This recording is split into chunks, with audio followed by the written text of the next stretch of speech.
Kaya ka ng math. Hirap. Ano ba to? A plus 10. N equals 10. Ano to? Wait. Alam ko na. Bulaklak. Ay, gandang bulaklak. Kaya sarap kumain. Ang mga bulaklak.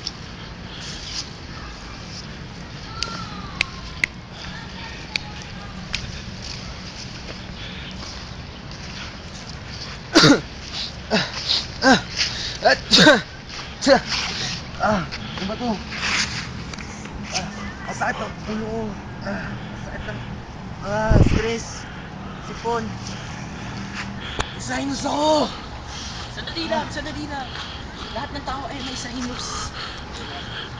Meron kang sinusitis. Ano sinus? Ang sinusitis ay isang komplikasyon kung saan kakaroon ng infeksyon at pamamaga ng sinuses. Ang sinuses ay mga air spaces na nasa loob ng iyong dito po. Hindi lang dyan, sa palibot ng iyong ilong, sa ulo, at sa may bandang mata. May dalawang klase ng sinusitis. May acute, merong chronic sinusitis. Sa iyong kaso, meron kang acute sinusitis. Yun. Ang pwedeng pinanggagalingan ng sinusitis ay virus, bacteria, fungi, at kung ano-ano pang lalakang sa hangin. Kumbaga, Tulad ng pollen. tama ka. Ang acute sinusitis ay hanggang 30 araw lamang. Acute po. Ang acute sinusitis. So, ibig sabihin, madali siyang malunasan. Ano po ang lunas ng sinusitis? Pwedeng antibiotic, pwedeng decongestant, at marami pang mga gamot na pwede doon.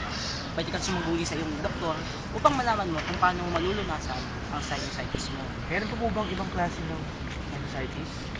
Yun nga, yung tulad na sinasabi ko kanina, yung chronic sinusitis.